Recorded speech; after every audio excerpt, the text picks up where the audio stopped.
今天早上7点05分，在东部外海发生了规模6.2地震，深度只有5.7公里，属于极浅层的地震。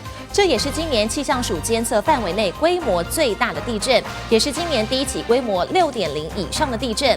包括宜兰、花莲、新北等地区都有达到3级的震度。不少人一早不是被国家级警报吓醒，就是被地震给摇醒。而后续在上午的10点54分，同一个区域又发生了规模5.1的余震。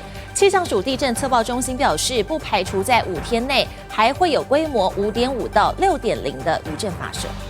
一阵天摇地动，结账柜台顾客跟店员同时抬头，下一秒店员本能的伸出手护住头，直到地震缓下来。有人客啊，我无到，我就刚刚叫佢继续算啊。发现摇蛮大力，赶快出去看。在宜兰地区的民众直呼，这次是今年至今最晃的地震。气象署也发布国家级警报，针对宜兰县发布灾防告警讯息。有收到警报的民众说，一早的闹钟很不一样；没收到警报的，也有人说地震摇到很想逃。24号上午7点05分。发生规模6.2的地震，震央在东部海域，属于极浅层地震。这也是今年监测范围内规模最大的地震，是第一起规模6.0以上地震。包括宜兰、花莲、新北等地区震度都有达到3级，几乎全台有感。有新北地区的民众说，家里小朋友被吓醒，而台北市信义区虽然震度2级，但看看画面也是摇到不行。再看看这只柴犬，丝毫不受到影响，继续呼呼大睡。主人更配上旁白说：“我继续睡，大家不要慌。”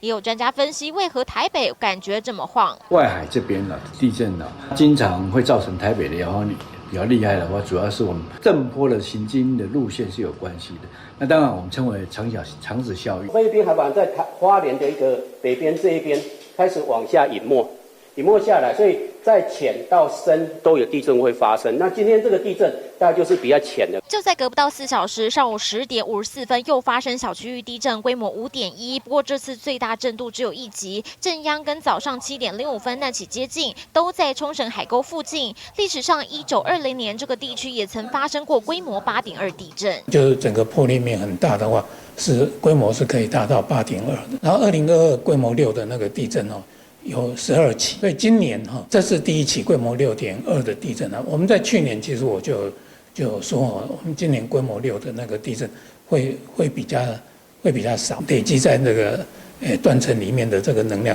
又会进入到一个比较低的那个水平。气象署也提醒，5天内可能还会有规模5.5到6的余震发生，还是要留意。记者宋报道。